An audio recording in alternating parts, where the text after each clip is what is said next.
Mr. Silent Channel. Please don't skip the ads. Kabanata 1231 Pag-atake ni Jing Zi. Bago pumunta sa dingding ng palasyo, nagkaroon ng ideya si Haring Jin. Sa makatuwid, maliban kay Sulaikan at Sulimin, at Feng Lianro, ang lahat ng taong maaaring pumunta sa pader ng palasyo sa pagkakataong ito ay ang mga taong dinala niya mula sa Jingxi. Kaya nagutos siya ng casual, at lahat ay nakinig sa kanya. Sina Sulaikan at Sulimin, magkapatid na nasa pagkabalisa, ay parehong inaresto. Noong una ay inakala ni Sulaikan na ang utos ng hari ng Jin na arestuhin siya ay isang delaying taktika lamang upang patatagin ang puso ng mga tao. At saka, handa na siyang isuko ang kanyang trono sa hari ng Jin, kaya wala siyang kawala. Ngunit nang arestuhin din ni Haring Jin si Sulimin, sa wakas ay naunawaan niya na si Haring Jin ay hindi kumikilos, ngunit talagang inaatake sila. Agad siyang sumigaw, "Sumuyo, tanga ka!" Bang! Bago pa matapos magsalita si Sulaikan, hinampas siya ng ulo ni Qingyang ng kutsilyo sa kanyang leeg, at hinimatay si Sulaikan. Pagkatapos ay lumakad si Head Qingyang patungo kay Sulimin, at sa sobrang takot ni Sulimin ay paulit-ulit niyang iwinagayway ang kanyang mga kamay at sinabing, "Huwag kang mag-alala, Head Qingyang, hinding-hindi ako magsasalita ng walang kaparirikon." Bang! Hindi siya binigyan ni Head Qingyang ng pagkakataon at sinaktan siya ng parehong strike. Habang hawak ang kutsilyo, hinimatay din si Sulimin. Tumango si Prince Jin na may malaking kasiyahan. Mababa ang tingin niya sa 2 taong ito, at may isang taksil sa kanila na hindi niya kilala kung sino siya. Ito ay isang magandang ideya na patumbahin siya. Gayunpaman, hindi ito binili ng mga tao sa ibaba, dahil sikat si Haring Jin, at hindi nila akalain na si Haring Jin ay mas magaling kaysa kay Sulaikan. Dagdag pa rito, kanina pa tinitingnan ni Haring Jin ang posisyon ni Emperor An. Sino ang makakagarantiya na hindi niya sinasadyang arestuhin si Sulaikan ngayon? Pagkatapos ay maaari siyang umupo sa posisyon ng emperador. Tila naiintindihan ni Haring Jin ang iniisip ng mga tao, sinabi ni Haring Jin, lihim na pinaalis ni Sulaikan si Prinsesa Mo Chen upang matagumpay na umakyat sa trono.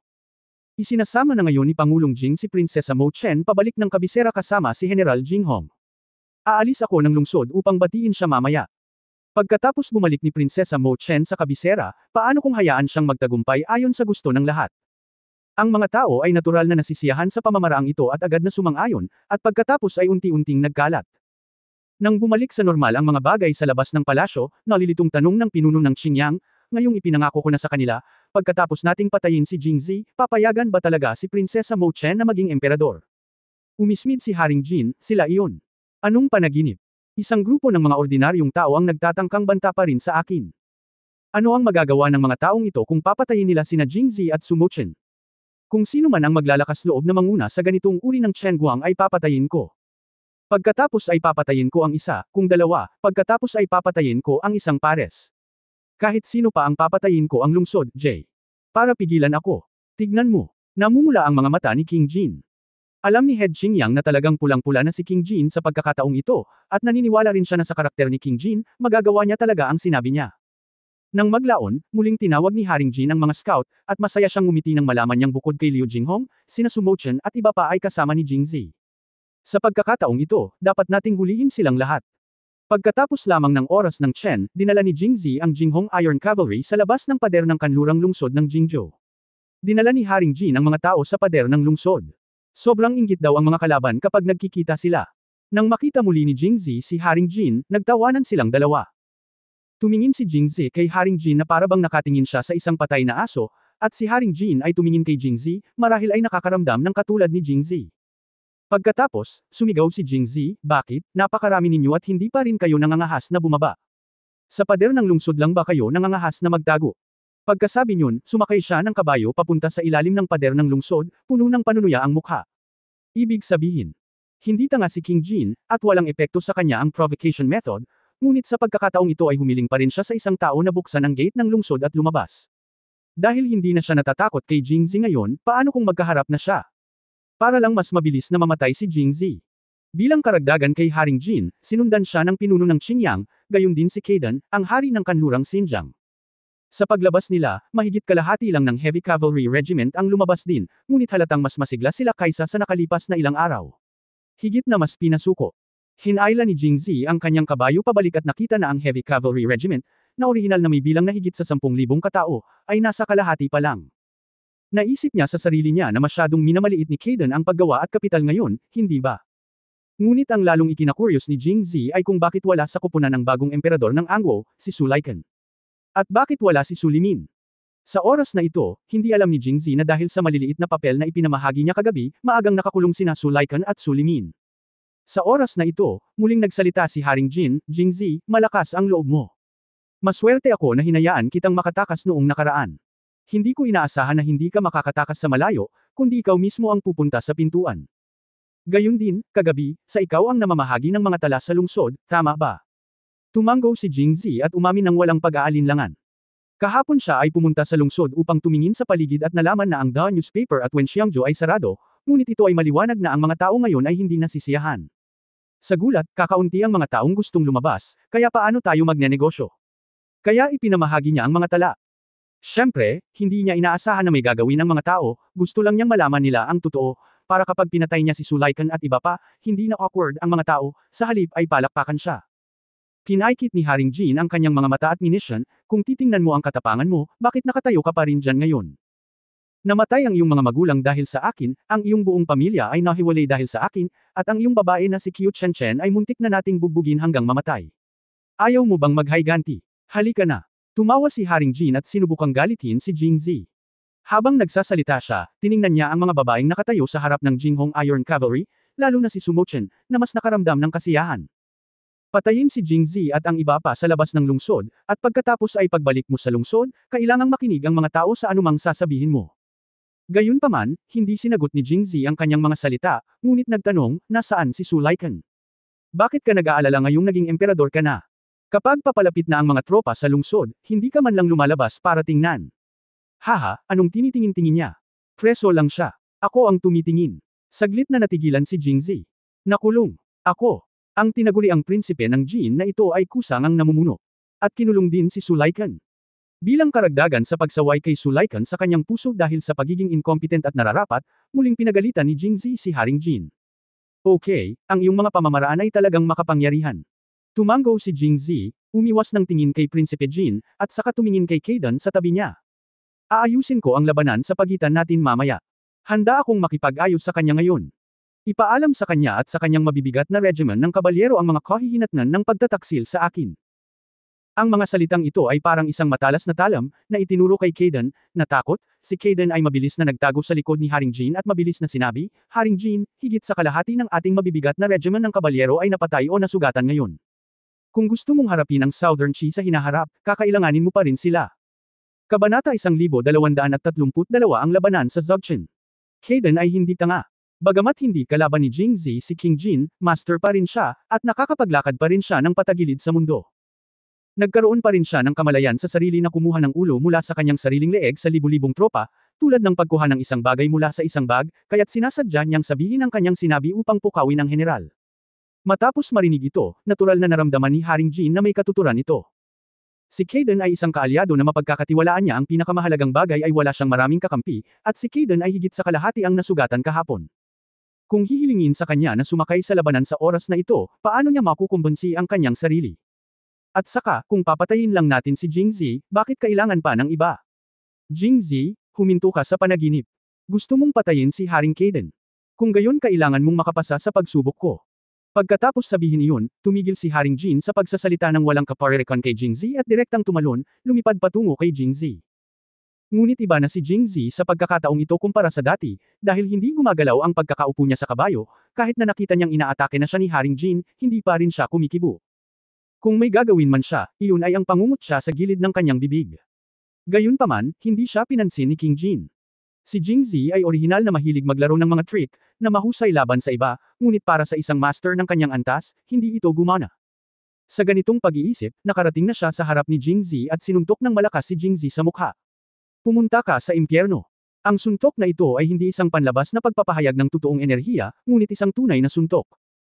Kahit na master si Jingzi, kung kukuha siya ng ganoong suntok, mamamatay siya o masasaktan. Nang isang daliri na lang ang layo ng kamao ni Haring Jin kay Jingzi, sa wakas ay gumalaw si Jingzi, ngunit hindi siya nagtago, o ikiling man lang ang kanyang ulo pabalik o sa gilid. Dahan-dahan lang niyang itinaas ang kanyang kamay sa mga mata ni King Jin, napakabagal na itinaas ni Jingzi ang kanyang kamay. Sa ganitong bilis, kapag tumama ang suntok niya sa mukha ni Jingzi, malamang na itataas ang kamay ni Jingzi. Hindi ito tumama sa mukha ni Jingzi, ngunit ang pinakanakakagulat na eksena ay nangyari. Akala ni Haring Jin ay tiyak na tatama ang suntok niya sa mukha ni Jingzi, ngunit sa halip ay tumama ito sa kamay niya. Muli siyang tumingin sa ibaba at nakitang dahan-dahan pa ring umaangat ang kamay ni Jingzi. Hindi lamang ito umaangat, ngunit nanatili rin ito sa kinaroroonan nito, nakaharang sa kanyang kamao. Lumabas na ang buong himpapawid ay napuno ng anino ni Jingzi na nagtaas ng kamay. Ang kanyang kamay ay tila nasa parehong lugar at umiral sa bawat sulok.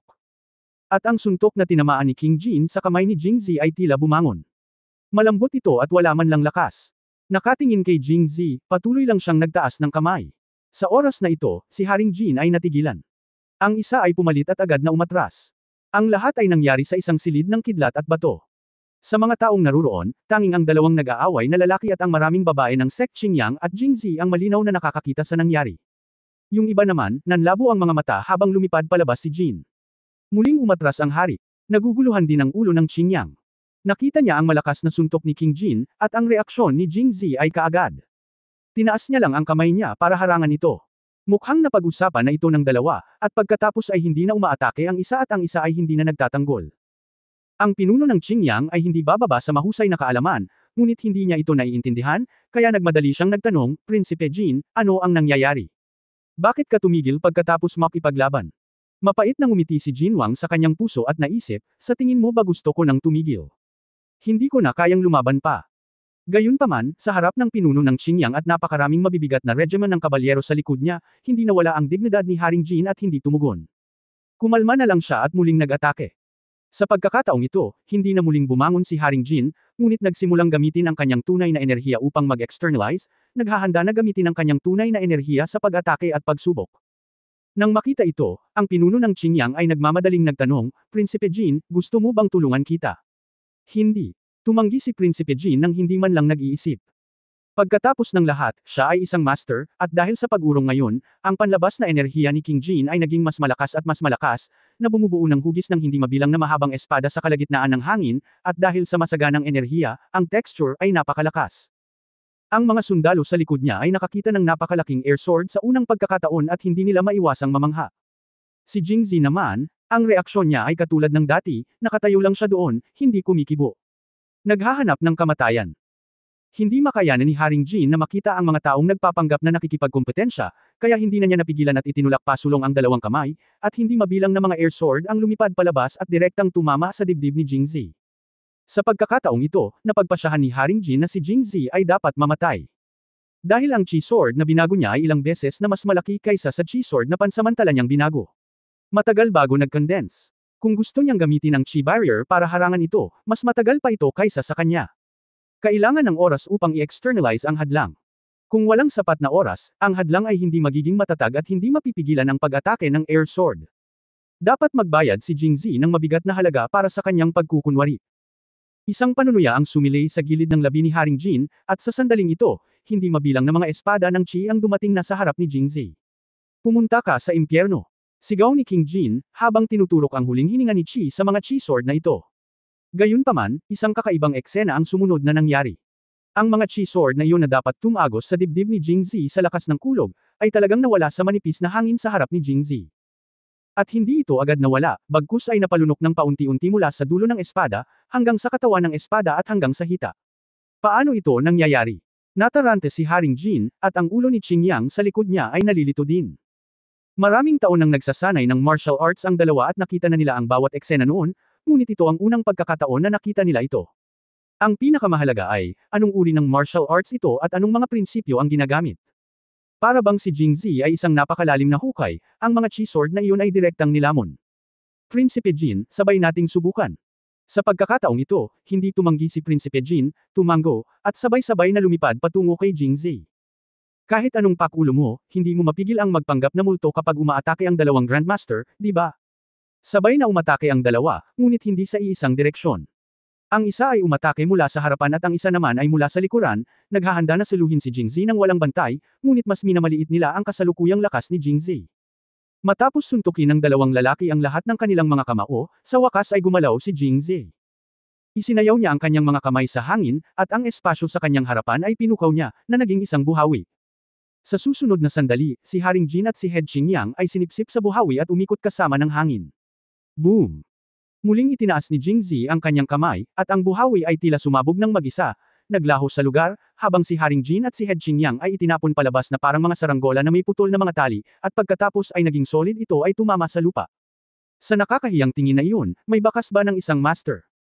Nakakatakot pala talaga ang Zogshan Realm. Naisip ni Jingzi, at ganoon din ang nararamdaman ng mga babaeng nasa likod niya sa kanilang mga puso. Kabanata 1233, ang mahika ng pag-akit ng mga bituin. Si King Jin at Head Qingyang ay parehong nakaramdam ng labis na kalungkutan. Nawala ang dalawang tao. Nang masipsip sila sa whirlpool, alam nilang tiyak na matatalo sila sa pagkakataong ito. Pero ang pinaka hindi sila komportable ay hindi ang pagkatalo nila, pero hanggang ngayon, hindi nila alam kung bakit sila natalo. Tinalo ni Jingzi ang tatlo sa kanilang sunod-sunod na pag-atake. Ang tunay na pag-atake ni King Jin, Shi Sword, at lahat ng suntok ni King Jin at Master Qingyang ay na-neutralize ni Jingzi. Ang mas nakakainis ay ang paggamit ni Jingzi ng parehong puwersa sa bawat oras upang malutas ang pag-atake. Ang mga pamamaraan ay magkakaiba, at hindi nila makita kung bakit. Ito ay lubhang hindi komportable. Kayong dalawa ay walang iba kundi iyon. Umiling si Jingzi at nanunuya. Ang hari ng Jin at ang pinuno ng Qingyang ay hindi nakayanan ang kahihiyan, kaya't bumangon sila sa lupa at naghanda upang muling lumaban bilang isang master. Kailangan mong patuloy na lumaban, kahit na mamatay ka, kailangan mong mamatay sa labanan. Gayunpaman, natigilan silang dalawa pagkatapos nilang tumayo, dahil sa gusto nilang mag-ipon ng lakas. Napagtanto nilang tila naubos ang kanilang mga katawan, saan pa ba ang natitira sa loob? Ano, ang nangyayari? Hindi makapaniwalang tanong ni King Jin. Medyo nalito si Jingzi noong una.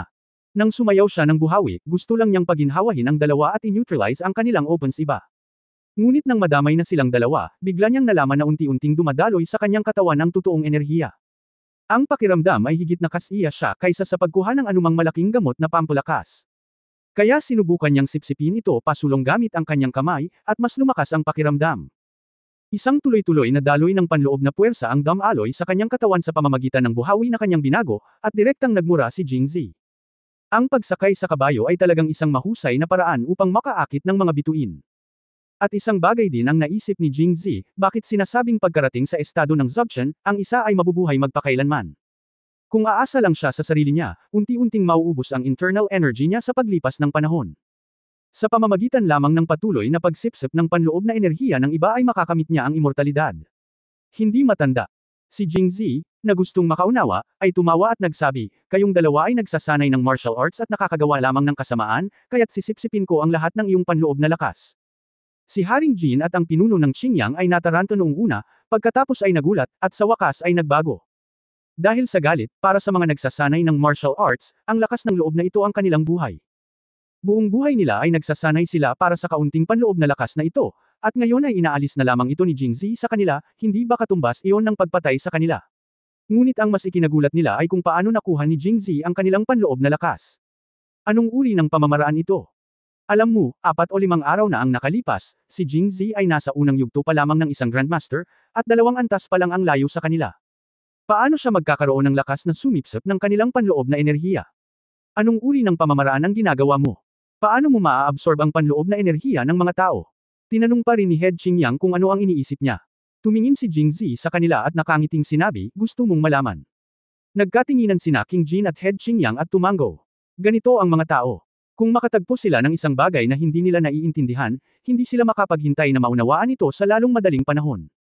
Kung hindi, iisipin nila ito araw at gabi na parang isang daang kuko na kumakamot sa kanilang mga puso. Ito ay halos ang kaso ng kasalukuyang Hari Jin at ang pinuno ng Qingyang. Para sa mga nagsasanay ng martial arts, lalo na sa mga nagsasanay ng martial arts sa ganoong kataas na antas, talagang gusto nilang malaman kung ano ang nawala sa kanila, kung hindi, hindi sila mamamatay sa kapayapaan. Nakita ito ni Jingzi at ngumiti at sinabing, gusto mong malaman. Kung gusto mo talagang malaman, tawagin mo lang akong lolo. Si Haring Jin at ang pinuno ng Qingyang ay parehong kagalang-galang na mga tao, ngunit ginamit ni Jingzi ang pamamaraang ito upang lokohin ang isang 3 taong gulang na bata. Namula agad ang mga lumang mukha nila at nagsimula silang magmura. Nangangarap. Wishful thinking. Pagkatapos ay nginisya ni Jingzi, kung ganoon, ipapadala kita. Habang sinasabi niya iyon, itinaas ni Jingzi ang kanyang kamay, at ang hangin sa paligid ni King Jin at Head Qingyang ay nagsimulang umikot. Ang pagbabagong ito ay mukhang hindi gumagamit ng totoong enerhiya, ngunit ito ay mas nakakatakot kaysa sa paggamit ng totoong enerhiya. Sa harap ng buhay at kamatayan, natakot si Haring Jin. Dahan-dahan. Dahan-dahan. Kung hindi mo ako papatayin, ako. Hindi nagsalita si Jingzi, ngunit hindi na nagkaimik si Haring Jin at ang pinuno ng Qingyang, dahil hindi man lang sila binigyan ni Jingzi ng pagkakataon. Hayaan mo na lang silang tuluyang mawala sa buhawi. Nang mawala ang buhawi, si Haring Jin at si Head Qingyang ay nahulog mula sa himpapawid at tumama sa lupa ng husto. Gayunpaman, namutla ang kanilang mga mukha at nawalan sila ng hininga. Sa di kalayuan, nagyakapan sina Lu Li, Pei Yangxi at Liu Jinghong, kumikinang ang kanilang mga mata. Matapos ang napakaraming taon, sa wakas ay naipaghiganti na ang alitan ng pamilya. Ang nakakalungkot lang ay hindi na ito nakikita ng kanilang mga magulang. Tumingin si Jingzi sa mga bangkay nina Haring Jin at Punong Qingyang, parehong nalungkot, ngunit walang anumang simpatiya. Dapat matagal ka nang namatay. Habang sinasabi niya iyon, lumingon ang mga mata niya sa direksyon ng gate ng lungsod. Sa pagkakataong ito, nanginginig na si Kaden. Noong una ay gusto niyang humingi ng awa, ngunit matapos makita ang kapalaran ni Haring Jin at ang pinuno ng Qingyang, alam niyang namatay si Haring Jin nang hindi man lang nakapagsalita ng isang salita para sa awa. Paano siya magkakaroon ng pagkakataon? Lahat ng mabibigat na regiment ng cavalry, maghanda. Sigaw ni Kaden, at pagkatapos ay nagsimulang tumakbo pabalik, ngunit paano siya mabibigyan ni Jingzi ng pagkakataon? Dahil sa kanyang pag-iisip, si Kaden ay direktang sinipsip sa hangin ng isang hindi nakikitang puwersa ng pagsipsip, at pagkatapos ay itinapon siya ng malakas sa lupa. Si Kaden ay isang ordinaryong tao lamang, at nakasuot siya ng mabibigat na baluti. Namatay siya kaagad pagkatapos ng naturang pagkahulog, at namatay sa lugar. Nang makita ng Western Xinjiang Heavy Cavalry Regiment na patay na si Kaden, walang nakaisip na ipaghiganti siya. Sa halip, agad silang tumalon sa kanilang mga kabayo at lumuhad para humingi ng awa. Pinanood nilang pinatay ni Jingzi ang hari ng Jin at ang pinuno ng Qingyang gamit ang kanilang sariling mga mata, nang hindi man lang nabasag ang patak ng pawis. Ang ganitong uri ng katigasan ay matagal nang hindi nakilala ng mabigat na regiment ng kabalyero. Gaano man sila katanga, hindi sila magiging hanggal para labanan si Jingzi. Anong ginagawa mo? Sa tingin mo ba sa paghingi ng awa ay titigil na siya sa pagpatay sa iyo? Bumangon ka dali, sabay nating patayin. Nang makita ang kanyang sariling panganay na kapatid na pinatay, bakit pipiliin ni Kaluchi na maupo at maghintay sa kamatayan? Ngunit imposible para sa kanya na umakyat ng mag-isa, kaya't maaari lamang siyang sumigaw, naghahanda na gisingin ang espiritu ng pakikipaglaban ng mabigat na regiment ng kabalyero. Gayunpaman, walang nakinig sa kanya. Halika dito, hulihin mo siya. Sa oras na ito, nagkaroon ng kaguluhan sa Western Xinjiang Heavy Cavalry Regiment. Ito ay naging isang general na nakasuot ng 1,000 pangkalahatang sandata at ilang mga kabalyero na nag-utos na arestuhin ang 10,000 general na Kaluchi. Naging interesado si Jingzi. Nakaupo sa likod ng kabayo, nanunood ng may interes. Zero, napakatapang mo, how dare you do the following? Ang 1,000 general na nagngangalang Zero ay hindi natakot sa kanya, at napamura, patay na ang iyong panganay na kapatid, sa tingin mo ba ay maaari ka pang maging 10,000 general? Noon Kaden kamahalan, alam na ng lahat ang gagawin. Sa orihinal, maaari lang tayong manatili sa Western Xinjiang. Pagkatapos ng lahat, ang aming mga tao ay nanirahan sa kanlurang Xinjiang at hindi kailanman lumabas, ngunit si Kaden ay nahuhumaling dito. Ngayon tingnan, gawin natin ito. Mayroong higit sa 10,000 mga tao, at ngayon ay wala kahit kalahati sa kanila ang natitira. Hinihikayat mo pa rin ang lahat na mamatay, ano ang iyong intensyon? Sa sandaling sinabi ito ni Zero, ang lahat ng mabibigat na regiment ng kabalyero ay sabay-sabay na nagtaas ng kanilang mga ulo, at pagkatapos ay binaril ng may matalas na mga mata. Kay Kalok. Kabanata 1234 na Haring Shiluo. Kaluchi ngayon ay nakasakay sa isang tigre na nahihirapan. Kahit na siya ay isang general sa kanlurang Xinjiang, hindi siya lumahok sa mga plano ng mga operasyong ito. Ang mga planong ito ay pawang mga desisyong ginawa pagkatapos ng mga talakayan sa pagitan ng kanyang panganay na kapatid na si Kaden at King Jin, ngunit wala siyang masabi tungkol dito, lalo na't ang kanyang panganay na kapatid ay kamamatay lamang. Ang tanging magagawa na lang niya ngayon ay ang maghayganti. Shiluo, ano ang ibig mong sabihin dito? Umungol si Kaluchi, bakit hindi ka tumutol nang gumawa ng plano ang hari? Ngayon na ang hari ay pinatay pa lamang ng kaaway, at ang mga buto ay hindi pa malamig, tumalon ka at tumutol.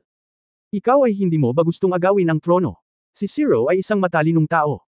Alam niya na sadyang iniiwasan ni Kaluchi ang paksa sa pamamagitan ng pagsasabi nito, kaya hindi niya sinagot ang kanyang mga salita, ngunit direktang sinabi, ang planong ito ay nabigo sa lahat ng paraan.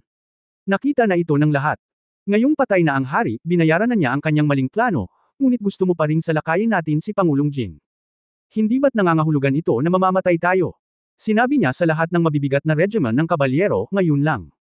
Kahit ang dalawang Grandmaster ay hindi kalaban kay President Jing, paano natin ito magagawa? Gusto mo ba talagang makinig sa kanya at mamatay? Ang Heavy Cavalry Regiment ay hindi natatakot kay Jingzi ngayon. Bakit gusto nilang mamatay? Sa pagkakataong ito ay hindi sila nagsalita, ngunit nagbigay ng pinakamakapangyarihang sagot na may mga praktikal na aksyon. Nang matapos magsalita si Zero, tumayo ang ilang cavalrymen at direktang sumugod sa Kaluchi. Bago pa makapag-react si Kaluchi, nahuli nila siya sa 3 suntok. Natigilan si Kaluchi. Hindi niya sineseryoso ang mga kabalyeryang ito noon, ngunit ngayon ay naglakas loob siyang lumapit at salakayin siya. Nagalit kaagad si Kalok, matapang. Ako ang general. Ngayong wala na ang hari, ako na ang hari. Nang ahas ka bang salakayin ang hari? Tumawa ang isang kabalyero, hindi namin kinikilala ang mga gustong pumatay sa amin bilang mga hari. Sinabi rin ng isa pang mangangabayo, sa palagay ko si General Zailuo ay maaaring maging susunod nating hari. Ano ang General Zailuo? Oo, Haring Zailuo. Ang mga kabalyerya sa rehimyento ay mukhang matigas, ngunit sa katunayan ay maraming matatalinong tao. Tulad ng mga bituin na humahawak sa buwan, si Zero ay direktang sinuportahan bilang bagong hari ng kanlurang Xinjiang. Tungkol naman kay Kaluchi, sa una ay gusto niya itong pag-alitan, ngunit ang kabalyero na hindi man lang tumingin sa kanya ay direktang naglagay ng kutsilyo sa kanyang leeg, at hindi na siya nang ahas na magsalita pa. Sa katunayan, kung tiningnan niya ang mga kabalyeryang ito ng may tuwid na mukha, hindi ito magiging kaawa-awa ngayon. Paano siya maiiwasan ng mga kabalyeryang ito ngayong sa wakas ay sinamantala na nila ang pagkakataong ito? Halimbawa, ang humawak ng kutsilyo laban kay Kaluchi ay hindi umimik. Ilang beses niyang iginalaw ang kutsilyo, at may marka ng dugo sa leeg ni Kaluchi. As you can imagine, hindi umimik si Kaluchi. Ano kaya ang mangyayari kung magsalita si Luchi? Dahil ang lahat ng mga kapatid ay sumusuporta sa akin, kung gayon mas gugustuhin kong sundin ang iyong mga utos at maging hari. Itinaas ni Sheila ang kanyang mga braso at pagkatapos ay sinabi, ngunit huwag mag-alala, mga kapatid, pantay-pantay ang pakikitungo ko sa lahat kapag ako ang naging hari, at hindi ako magsisisi sa inyong mga kapatid. Ang pinakamahalaga ay hindi ko kayo dadalhin sa kamatayan tulad ng magkapatid na Kaden at Kalok. Haring Shiluo, Hari Shiluo. Naghiyawan ang mabibigat na rehimyento ng kabalyero. Sa katunayan, dito mayroong maraming libong mga general, at mas maraming tao ang gustong maging hari. Gayunpaman, sa ganitong sitwasyon, ilang tao ang may lakas ng loob na tumayo. Pagkatapos ng lahat, ang unang pagbaril ay ang una. Dahil pinili ni Sheila na maging hari, kailangan niyang harapin si Jingzi. Nasisiraan na ng bait ang mga gustong maging hari sa pag-iisip tungkol dito, kaya baka hayaan na lang nila si Sheila. Nang makita ang pagbabago ng dinastiya ng isang bansa na nangyayari sa ilalim ng kanyang ilong, hinawakan ni Jingzi ang kanyang ilong at medyo nalilito kung tatawa o iyak. Baliw, ang mga taong ito ay gumagamit ng mga beanbag bilang solidong pagkain. Kaya 2 beses siyang umubo. Nakalubog pa rin si Zailuo sa kagalakan ng pagiging hari sa unang pagkakataon nang bigla niyang marinig ang pag-ubo ni Jingzi at agad na nagising, kung makakatagal ba ang haring ito o kaya niyang magpumilit hanggang sa bumalik siya sa kanlurang Xinjiang ay depende sa mukha ng nakatatandang kapatid na lalaki sa harapan niya. Kaya agad siyang tumakbo sa kabayo ni Jingzi, lumuhad sa isang tuhod, yumuko, at sinabing napakabanal, President Jing, dati, lahat kami ay sumunod sa utos ni Kaden at hindi namin napigilan ang aming sarili, kaya nasaktan si Pangulong Jing. Mr. Wang Jing, mangyaring iligtas ang aking buhay. Alam din ni Sheila na ang pagsasabi lamang ng isang bagay na walang pakialam ay hindi magpapabilib kay Jingzi, kaya nagpatuloy siya, President Jing, ako, Sheila, ginagarantiyahan ko ito sa aking buhay. Hanggat pinahihintulutan ako ni President Jing sa pagkakataong ito, handa si Zhejiang na maging isang vassal state ng Anguo, at ibibigay ni Zhejiang ang mga kayamanan ng Zhejiang sa Anguo bawat taon sa hinaharap. Sumulyap si Jingzi kay Shiluo, kanina lang niya ito pinakinggan. Sinabi niya ang mga salitang, ang mga hindi kalahi ko ay dapat magkaiba ang puso. Ngayon, malalim ang nararamdaman niya sa pangungusap na ito dahil minsan siyang pinagtaksilan ni Kaden. Sabi nga sa kasabihan, kapag nakagat ng ahas, matatakot siya sa mga lubod ng balon sa loob ng 10 taon. Hindi na niya muling pagtitiwalaan ang mga tao ng Zhejiang. Sa katunayan, nang siya ay ipagkanulo ni Kaden at pagkatapos ay inatake ng mabibigat na regimen ng kabalyero, minsan ay nagkaroon ng ideya si Jingzi na patayin ang lahat ng mabibigat na regimen ng kabalyero na ito at walang iwanan, ngunit ngayon, nagbago ang kanyang iniisip. Bagamat hindi maniniwala si Jingzi sa mga salita ni Zero, isang bagay ang sinabi niya ay tama, iyon ay, lahat sila ay mga tagasunod ni Kaden, at maaari lamang nilang sundin ang mga tagubili ni Kaden at walang karapatang magdesisyon. Siyempre, walang masama sa pagpatay sa kanila ni Jingzi, ngunit sa direktang pagpatay sa libu-libong tao na ito, ano ang pagkakaiba niya sa mga sinaunang tirano o sa mga brutal na mananakop na iyon? Mas masaya kaya siya? Hindi ganoon ang iniisip ni Jingzi. Bukod pa rito, ngayong buntis na si Merongshi, gusto ni Jingzi na magkaroon ng sariling anak sa unang pagkakataon, at unti-unting nagbabago ang kanyang kaisipan. Pinatay niya ang napakaraming tao gamit ang sarili niyang mga kamay, at pagkatapos ay ginamit niya ang mga kamay na ito para hawakan ang sarili niyang mga kamay. Parehong hindi komportable si Jingzi at ang bata.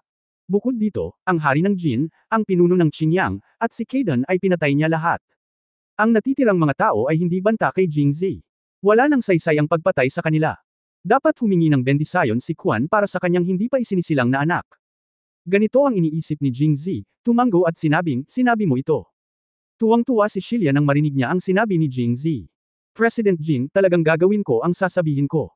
Kung hindi ako mapagkakatiwalaan ni Pangulong Jing, maaari na akong sumulat ng liham ng garantiya para kay Pangulong Jing ngayon. Tuwang-tuwa din ang mga mabibigat na regiment ng kabalyero sa likod ni Zero. Pagkatapos ng pag-atake kahapon ng dumadagindong na hukbo ng Southern Sea, pagkatapos ng pambobomba, ang kumpiyansa na binuo nila sa mga nakaraang taon ay ganap na nabura. At ngayon lang, winasak ng paraan ni Jingzi si Haring Jin at ang pinuno ng Qingyang habang nag-uusap at nagtatawanan ang kanilang huling bakas ng kumpiyansa at pagmamataas. Ang tanging gusto lang nila ngayon ay ang makabalik sa kanlurang Xinjiang ng buhay, at ngayon ay ginagawa ni Zero. Narito sila, kung si Kaluchi ang nag-utos sa kanila, malamang na nawalan na sila ng buhay ngayon. Kabanata 1235 malakas ba sila? Sumulyap si Jingzi kay Shilia at saka umiling. Hindi mo na kailangang magsulat, dahil kahit sumulat ka, hindi kita mapagkakatiwalaan. Hindi na ako magtitiwala sa iyo mga taga-Zhejiang. Hinawakan ni Shilia ang ilong niya at napangiti na lang. Siyempre, alam din niya kung bakit walang tiwala si Jingzi sa mga taga-Zhejiang. Kung siya ay pinagtaksilan ni Kaden sa ganitong paraan, tiyak na siya ay katulad ni Jingzi. Pero mas maganda kung mabubuhay siya. Hindi naniwala si Jingzi kay Zero, ngunit hindi pa rin siya nagsisikap na ipakita ang kanyang kabaitan. President Jing, bilang karagdagan kay Kaden, si Kaluchi ay kasama rin sa pakikipagsabuatan kay Haring Jin at sa iba pa. Kung si Jingshi kung galit ka pa, patayin mo na lang siya. Habang sinasabi niya iyon, pinalabas ni Zero si Kaluchi. Napasulyap si Jingzi kay Kaluchi at nakaramdam ng kaunting simpatiya, dahil kamukha niya si Zero, at pinakasangla siya ng Kaden. Ang pinagkaiba lang ay siya ang nakababatang kapatid ni Kaden at may mas malapit na relasyon kay Kaden. At ngayon, itinulak ni Zero si Kaluchi palabas para pakalmihin ang sarili. Malamang totoo na kaya niyang gamitin ang sarili niyang mga kamay para tanggalin si Kaluchi. Pagkatapos ng lahat, ang kapatid ni Kaluchi ay ang dating hari ng kanlurang Xinjiang, at mayroon pa rin siyang dugong kanluranin sa kanyang katawan. Sa dugo ng maharlikang pamilya ng Xinjiang, kung babalik siya sa kanlurang Xinjiang na buhay, maraming kaguluhan ang maaaring lumitaw.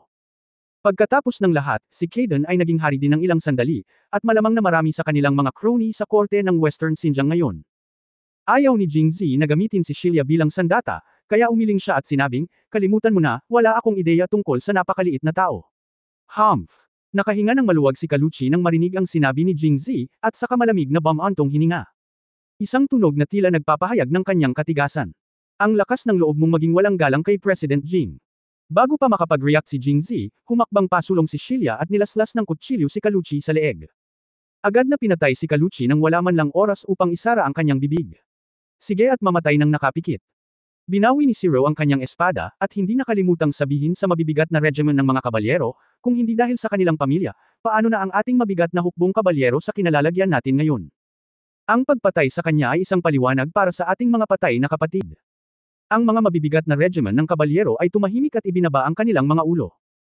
Tumingin si Jingzi sa gilid at hindi niya maiwasang mapabuntong hininga, paanong ang mga naging hari at emperador noon at ngayon ay may malambot na puso.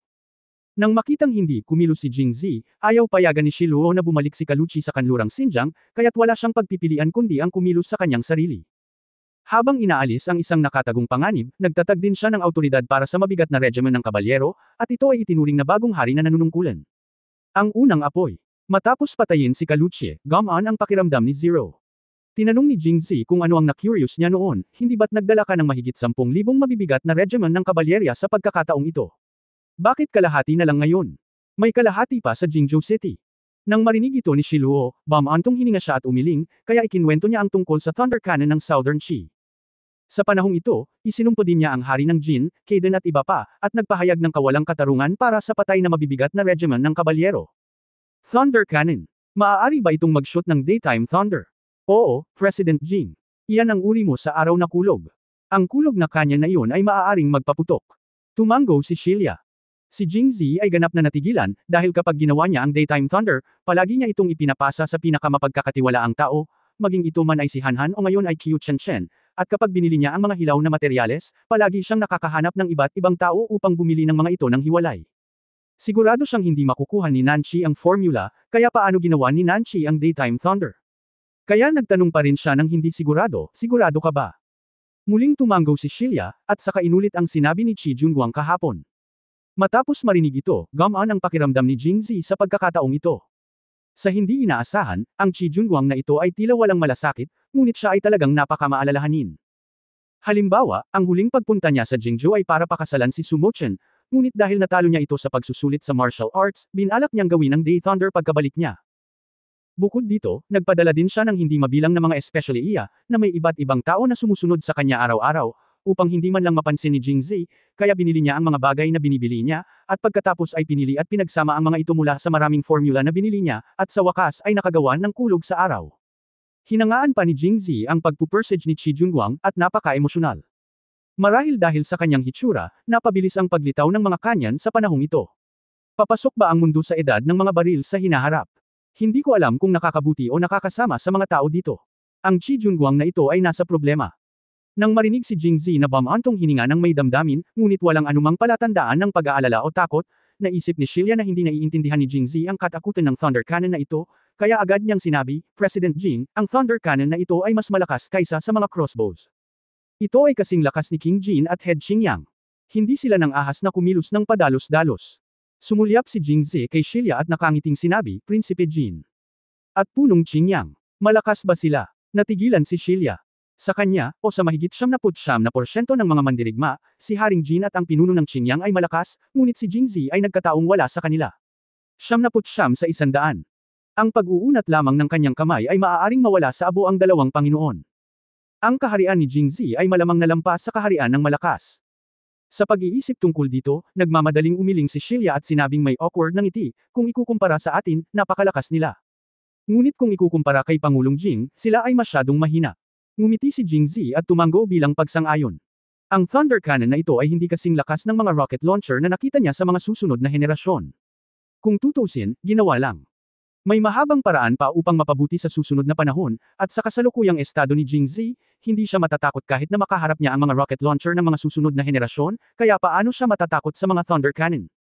Nang makitang napaka-relax ni Jingzi, alam ni Shilia na hindi siya gaanong makakatulong sa kanya. Kung kaya bang talunin ni Jingzi ang Thunder Cannon, bagamat curious siya, ayaw niyang manatili at panuurin ang labanan.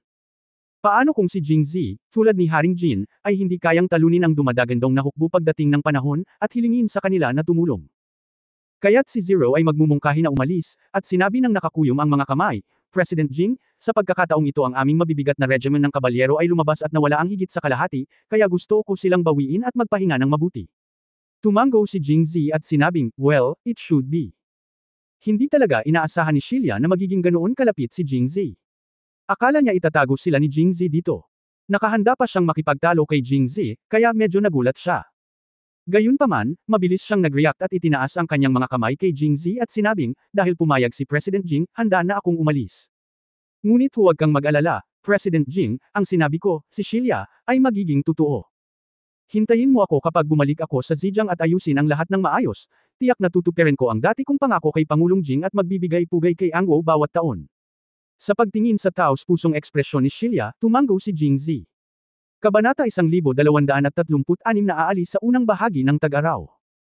Sa sumunod na sandali, sumigaw si Shilia ng ilang beses sa mga sundalong nasa likuran niya, inayos ang kanyang pila, at naghanda sa pagbabalik. Ngunit nang malapit na siyang umalis, tinawag siya ni Jingzi. President Jing, may iba pa ba?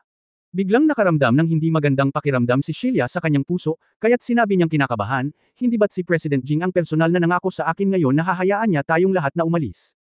Ngayon ba ay babalik si Pangulong Jing sa kanyang salita? Napagkamalan mo ako, hindi ko sinabing hindi kita bibitawan.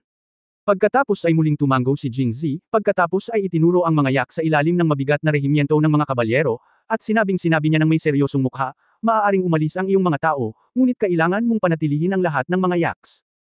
Natigilan si Shilia ng ilang segundo, at pagkatapos ay sinabing may mapait na ngiti, President Jing, gusto ko ring ibigay ito sa iyo, ngunit paano tayo makakabalik sa kanlurang Xinjiang ng walang yak? Ano, wala ka bang paa? Halos mabulunan si Jingzi sa kanyang mga sinabi. President Jing. Mula sa Jingzhou hanggang Zhejiang, ito ay higit sa 100 milya. Kung walang mga yaks at kailangan lang nating maglakad. Gaano katagal tayo maglalakad? Malungkot na sabi ni Shilia. Malamig na tiningnan siya ni Jingzi, pagkatapos ay itinuro ang hukbo ng yayaw sa likuran niya, at sinabi sa malalim na boses, nakita mo na ba ang mga babaeng sundalong yayaw na iyon? Galing sila sa bansa ng yayaw, hindi ba't naglakad din sila sa daan? Hindi ba sila masyadong pagod? Bakit, kayong mga magaspang na lalaki ay mas mahalaga kaysa sa mga babaeng ito? Natural, si Shilia ay hindi nang ahas na tumango, ngunit kailangan niyang maglakad pabalik sa Zhejiang mula sa Jingzhou. Anong taon at buwan? Napakalayo nito, kahit mabilis pa tayong maglakad, wala pang 10 araw at kalahati ang mararating natin.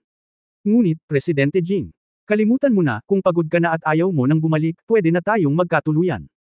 Mas madaling manatili dito.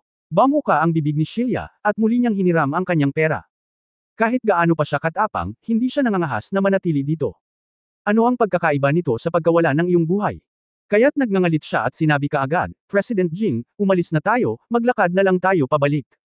Kahit na ang paglalakad pabalik ay talagang nakakapagod, kumpara sa hindi na bumalik sa Zhejiang, ang paglalakad ay mas mahusay. Si Jingzi ay nasiyahan sa kanyang pagganap at nakangiting sinabi, si Haring Shiluo ay higit na naliwanagan. Para sa kapakanan ng iyong pagiging hari, ang mga yaks ng lahat ay maiiwan, at ang mga tuyong pagkain lamang ang dadalhin sa daan. Tungkol sa mga yaks ni Haring Shiluo, hindi ako mananatili. Matapos marinig ito, halos mapaiyak si Shiluo, at pagkatapos ay muling nag-ayos ang mabigat na regiment ng kabalyero, at pagkatapos ay tumungo sa kanluran sa ilalim ng pamumuno ni Haring Shiluo na nakasakay sa yak. Ang pangyayaring ito ay nagturo rin kay Zai Luo ng isang malalim na aral, ibig sabihin, mula ngayon, maaari na lamang niyang bantayan ang kanyang 1/3 ng 1 hektaryang lupain sa kanlurang Xinjiang at paunlarin ito ng mabuti. Kung hindi makontento ang mga tao, lalamunan ng ahas ang elepante. Kung kakainin niya ang pagkain mula sa mangkok tulad ng Kaidan, pagtingin sa kung ano ang nasa palayok, hindi ako nasisiyahan, at ang huling resulta ay pamilyar sa lahat.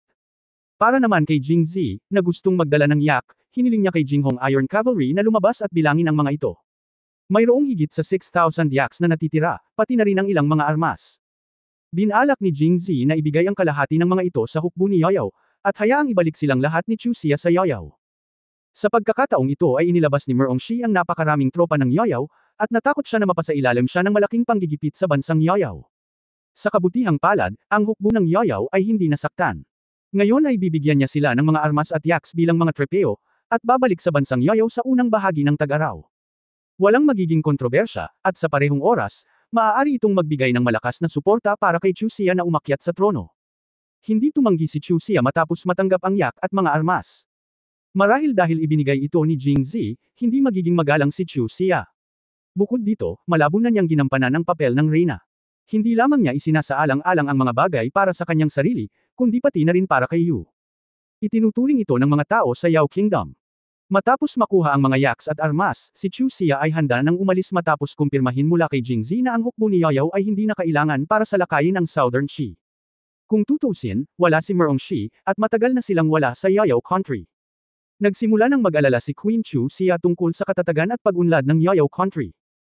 Bukod dito, kung siya ay babalik sa lalong madaling panahon at bumiyahe ng mas mabilis sa daan, maaari siyang manatili ng 2 araw pa pagdating niya sa Rashao, upang muli niyang makilala si Merongshi at makapag-usap pa, dahil alam na alam din niya na kapag umalis siya sa Angguo sa pagkakataong ito, hindi na niya muling makikita si Merongshi. Hindi ko alam kung anong taon o buwan. Sa bagay, matagal nang buntis si Merongshi at malapit ng manganak.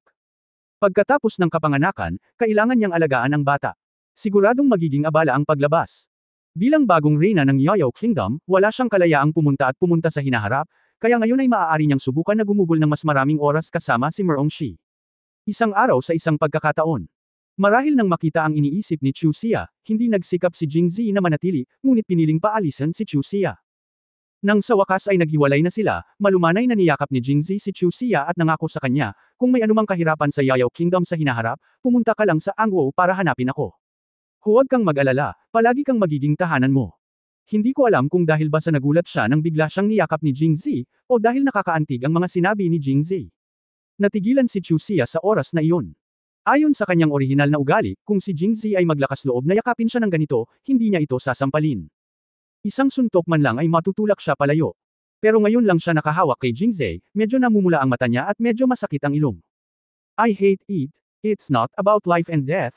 Why are you saying such sensational words? Nakakaiyak ang mga tao. Kasabay nito, nakaramdam ng kaunting emosyonal si Chu Xia. Ang taong ito ay napakahusay na magsalita ng mga nakakaantig na salita, hindi nakakagulat na nahulog ang reyna dito. Hindi niya alam kung gaano katagal siyang niyakap ni Jingzi, ngunit kahit papaano ay naramdaman na ni Chu Xia ang nag-aapoy na tingin mula sa 4 na mata mula sa malayo, kaya nagkusa siyang itulak si Jingzi palayo. Pagkatapos ay sinuntok niya ito sa dibdib ng hindi lumilingon. Fair na. Sa pagtingin sa kabayanihang likod ni Chu Xia, si Jingzi ay napuno ng damdamin. Hindi ba talaga kinilig ang babaeng ito? Napakahusay kung kumilos. Napag-alaman na si Jingzi ay nagkaroon ng ilang hindi pagkakaunawaan kay Chu Xia nang makilala niya si Merongshi, na humantong sa panunuya sa kanya ni Chu Xia sa daan. Dahil dito, labis na hindi nasisiyahan si Jingzi, kaya't sinamantala niya ang pagkakataong ito para sadyang gawing sensasyon ito, umaasang maghintay. Nang maantig si Chu Xia, tumalon siya muli at tinuwanan siya. Pero hindi niya inaasahan na siya lang pala ang masyadong nasangkot sa drama. Si Chu Xia ay hindi natinag at diretsyong umalis, na nagpalungkot sa kanya.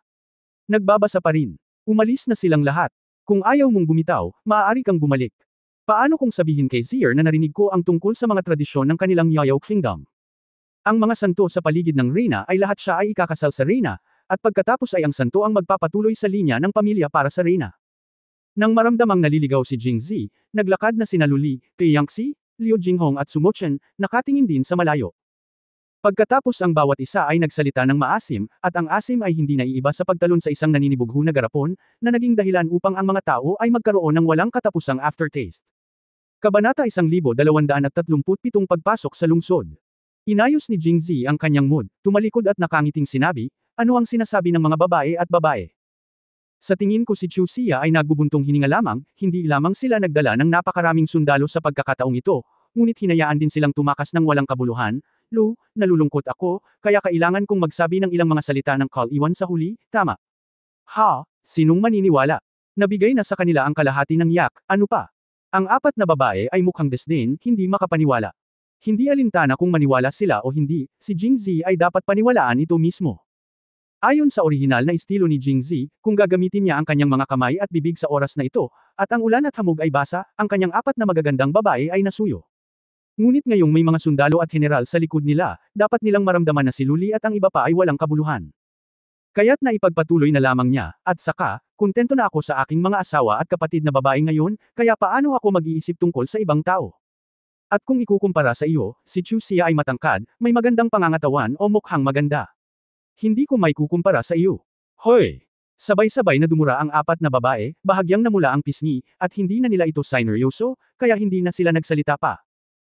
Sa oras na ito, nagkaroon ng kaguluhan sa Jingzhou City, at pagkatapos ay bumukas ng husto ang gate ng lungsod, at pagkatapos ay tumakbo ang isang sundalong nakasuot, sinundan ng maraming sundalo sa likuran niya, at ang mga kabalyerong ito ay may hawak na mga espada sa kanilang mga kamay, ngunit ang mga espada ay hindi para sa pakikitungo kay Jingzi, isinabay nila ang isa pang grupo ng mga sundalo.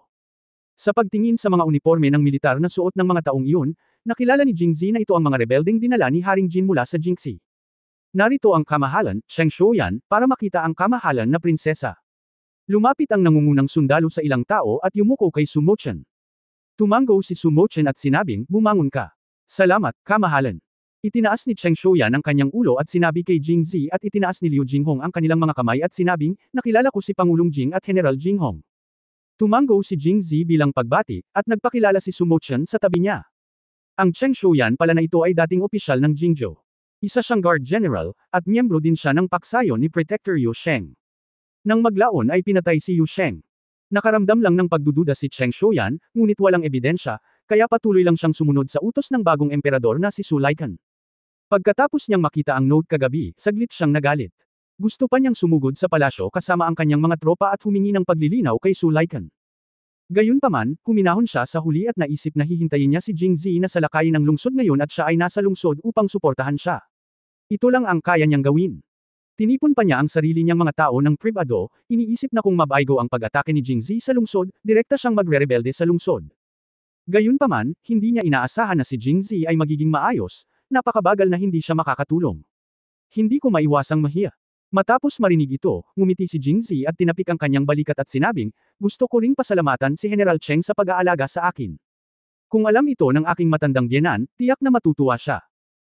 Nang marinig ang matandang biyenan, ay natigilan si Cheng Shuoyan saglit, at pagkatapos ay biglang napagtanto na noong nabubuhay pa si Yu Sheng, madalas niyang pinag-uusapan si Jingzi kapag nakikipag-chat sa iba, at sinabi na si Jingzi ay kanyang manugang na marunong sumakay ng dragon.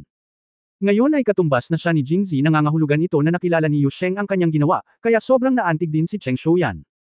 Sa oras na ito, nagtatakang nagtanong si Jingzi, nabalitaan ko lang mula kay Sumuyo na parehong nakakulong sina Su Laikan at Su Limin.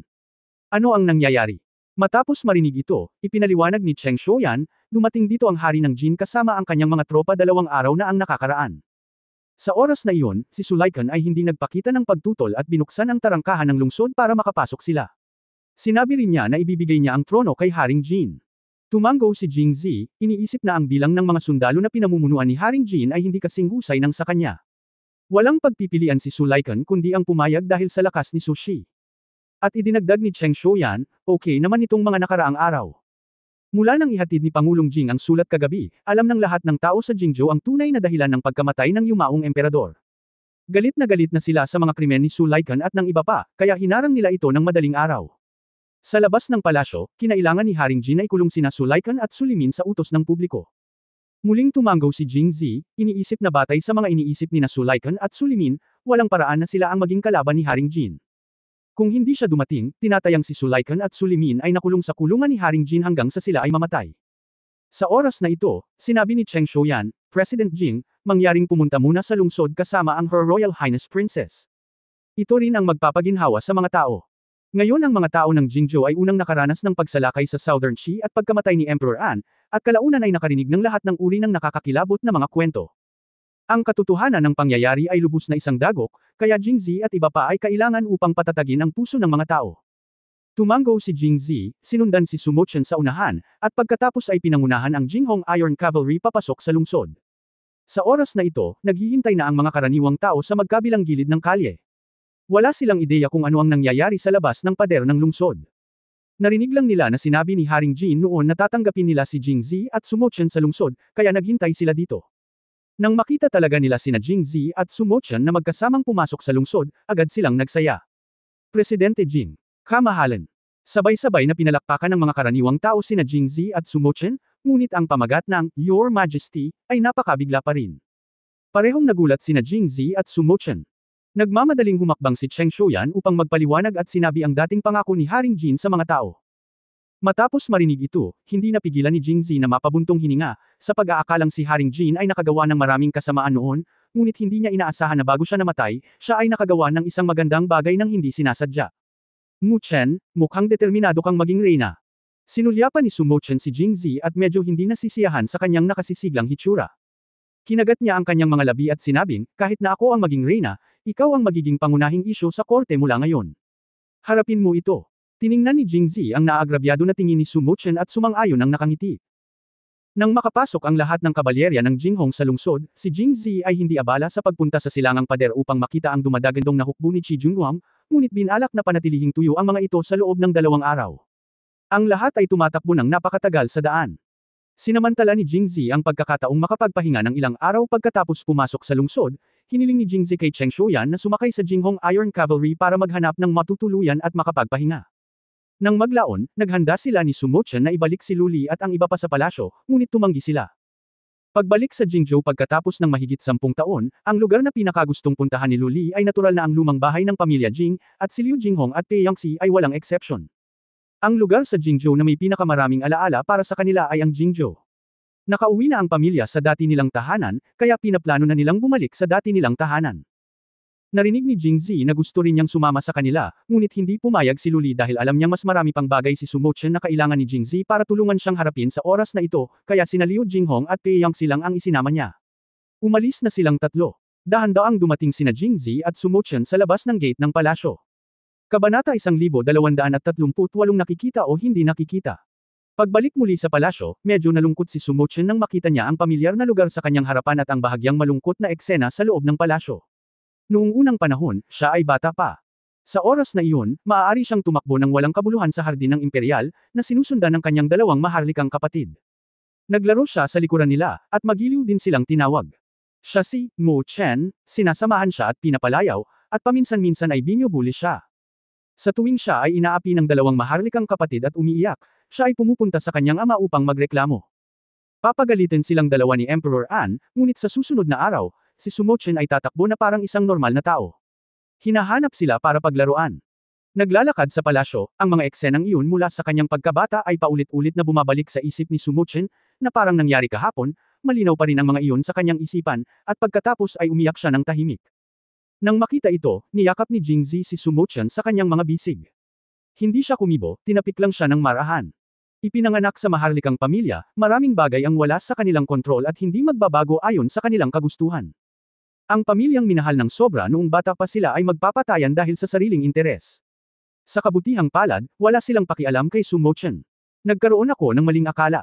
Matapos humiga sa mga bisig ni Jingzi saglit, tumigil sa pagiyak si Su Mochen at dahan-daang itinaas ang kanyang ulo. MS Sir, sa tingin mo ba ay wala akong silbi? Sa pagtingin sa kaawa-awang hitsura ni Sumo-chan, nakaramdam ng pagkabalisa si Jingzi. Hinawakan niya ang mukha nito at sinabing, Mo-chan, maganda ang ginawa mo ngayon. Kahit na ang hari ng Jin o ang Southern Chi, ang mga karaniwang tao ay hindi pa nakararanas ng anumang casualty dahil sa kanila hanggang ngayon. Kapag natalo natin ang Southern Chi bukas, maibabalik ng Angwo ang orihinal nitong matatag na sitwasyon. Kung alam ito ng kanyang kamahalan, matutuwa siya. Well, magiliw na sumang-ayon si Sumo-chan, pagkatapos ay isinandal ang kanyang ulo sa balikat ni Jingzi at tumigil sa pagsasalita. May mga bagay na kahit ayaw mong banggitin ay kailangan mong harapin. Kaya nagtanong si Jingzi, Mo-chan, gusto mo pa bang makilala ang dalawang ito? Natural na alam ni Sumo-chan kung sino ang tinutukoy ni Jingzi. Humiga siya sa mga bisig ni Jingzi at pinag-isipan ito ng matagal. Itinaas ni Sumo-chan ang kanyang ulo upang tumingin. Sa pagtingin kay Jingzi, mariing umiling siya, wala na. Pagkatapos ay maluwag niyang sinabi, hindi ko gustong patawarin sila sa mga pagkakamaling nagawa nila. Kung pupuntahan ko sila ngayon, ang relasyon ng magkapatid sa napakaraming taon ay tuluyang masisira. Dapat silang managot sa kanilang ginawa. Kung hindi ko sila pupuntahan, at least mailigtas ko ang aking sarili para sa hinaharap. Kapag naiisip ko silang muli. Sa puntong ito, hindi na makapagsalita si Sumo-chan, at hindi na nagtanong si Jingzi, dahil naiintindihan na niya ang ibig sabihin ni Sumo-chan. Nang maglaon, dinala ni Jingzi si Sumo-chan pabalik sa Fucking Palace, ngunit narito pa rin si Guiji. Nang makita niya si Sumo-chan, niyakap niya si Sumo-chan at umiyak sa tuwa. Hindi isinama ni Sumo-chan si Guiji nang siya ay lumabas, dahil alam niyang babalik siya, at sa paglalakbay na ito, hindi gaanong ligtas si Guiji sa pagsunod sa kanya kaysa sa palasyo, dahil walang sinuman ang magbabante sa kanya sa palasyo. Habang pinapanood ang 2 taong nag-uusap, umatras si Jingzi mula sa Fucking Palace. May ilang bagay na hindi ginagawa ni Sumo-chan, kaya ang mga ito lang ang magagawa niya. Nag-isa si Jingzi sa Jingzhou Tianlao, kung saan nakakulong sina Sulaikan at Sulimin. Bagamat nakagawa sila ng mga karumal-dumal na krimen, walang nang-ahas na gumamit ng karahasan laban sa kanila. Sina Sulaikan at Sulimin ay ikinulong din sa 2 magkahiwalay na selda na may medyo magandang kondisyon, ngunit magkatabi lang sila. Napakadilim ng liwanag sa kulungan ng langit. Lahat ng liwanag ay nagmumula sa pinto sa dulo ng koridor. Kapag naisara na ang pintong iyon, hinaharangan nito ang lahat ng liwanag na nakalabas mula sa labas ng mundo, na ginagawang madilim ang selda. Si Sulaikan at Sulimin ay hindi na nagsalita mula nang sila ay nakulong. Tahimik silang nakaupo sa sulok, hindi alam kung ano ang iniisip nila. Sa oras na ito, mayroon lamang isang tunog, at ang pinto sa dulo ng koridor ay itinulak mula sa labas, at pagkatapos ay diretsyong sumikat ang araw sa pintuan, na nagpasilaw sa mga tao. Tinakpan ni Sulaikan at Sulimin ang kanilang mga mata gamit ang kanilang mga kamay, at pagkatapos ay tumingin sa direksyon ng pinto. Dahil sa direktang sikat ng araw, tanging itim na anino lang ang nakikita nila doon. Nang makita nila ang balangkas ng itim na anino, pareho nilang naisip ang isang tao. Agad siyang kinabahan at agad na tumayo mula sa isang sulok, pinisil-pisil ang mga kamay na parang naliligaw. Sa oras na ito, muling isinara ni Jingzi ang pinto, at lahat ng nakakasilaw na sikat ng araw na pumasok ngayon ay nakaharang sa pinto.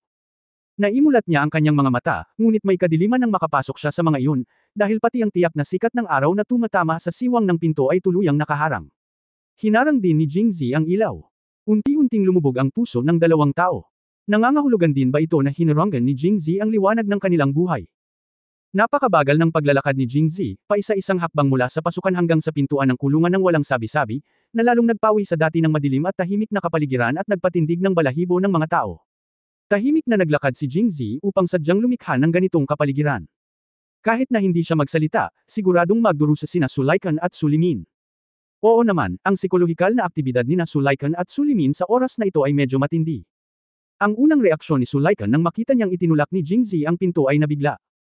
Pagkatapos ng lahat, ilang araw lang ang nakalipas, si Jingzi ay muntik ng bugbugin ni Haring Jin at ng pinuno ng Qingyang, na nagpakita na ang kanyang antas ay mas mababa kaysa kay King Jin at sa iba pa.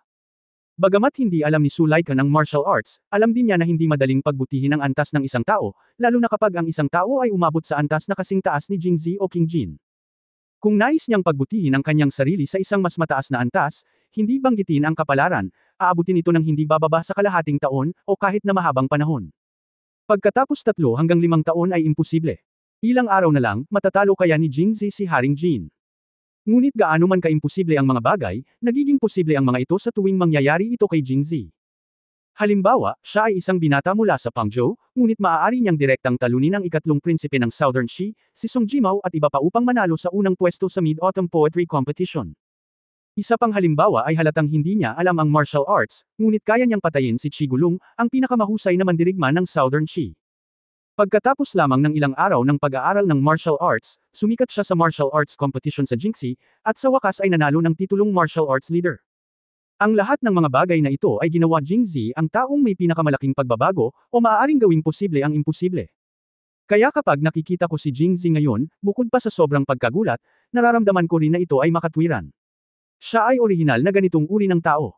Ngunit sa kabila ng pagkagulat, ang pinakanaramdaman ni Sulaikan ay takot. Kaninang umaga pa nang marinig niya ang balita tungkol sa pagpapakalat ni Jingxi ng note, ang pakiramdam na ito ng takot ay bumalot sa kanyang buong katawan. Naisip niya na ang frame-up at pagpatay kay Emperor An ay ganap na nagawa, ngunit hindi niya akalain na malalaman ni Jingxi ang tungkol dito. Ang relasyon ni Jingxi at Emperor An ay napakalapit, na alam ni Sulaikan. Kaakibat ng relasyon ni Jingxi at Su Mochen, tiyak na ipaghihiganti ni Jingxi si Emperor An, kaya natakot si Sulaikan. Nang makita si Jingxi na palapit ng palapit sa kanya, tuluyang nadurog ang puso ni Sulaikan. Kabanata 1239 na iligtas ang iyong buhay. Tulad ni Sulaikan, labis ding nabigla si Sulimin nang makita niya si Jingxi, ngunit ganap na naiiba kay Sulaikan, hindi lang nagulat si Sulimin kundi medyo natuwa din. Sa katunayan, hindi mahalaga kung si Sulaikan ang emperador o ang huli na si Haring Jin ay ang emperador, si Sulimin ay hindi komportable. Ang kanyang ranggo ay palaging susunod kay Sulaikan o King Jin. Sa madaling salita, anuman ang kahihinatnan ng laro sa pagitan ni Sulaikan, King Jin o Qi Junguang anuman ang mangyari, ang trono ay hindi kailanman magiging kanyang turn. At ang pagpapakita ni Jingxi dito ay nangangahulugan na patay na si Haring Jin dahil sa relasyon ni Jingxi at King Jin, kung magkikita ang dalawang taong ito ngayon, magiging parang kislap na tumatama sa lupa, at isa sa kanila ang mamamatay. Kung si Jingxi ay buhay, si Haring Jin ay dapat napatay na. Kung gayon si Sulimin ay magkakaroon ng mas kaunting kakompetensya. Para sa Sulaikan. Lumingon si Sulimin. Bagamat madilim ang kulungan at napakahina ng ilaw, pagkaraan ng mahabang panahon ng pananatili rito, si Sulimin ay naka-adapt ng gusto, kaya't nakita niya si Sulaikan na nakatayo sa sulok, nanginginig. Haha, parang takot na takot talaga siya. Naramdaman ni Sulimin na dapat matakot si Sulaikan, dahil siya ang mastermind mula noong pinagnanasaan niya ang kakayahan ni Emperor An na kainin ang Elixir of Transformation, at si Sulaikan ang pumatay sa nasugatang Emperor An sa huli.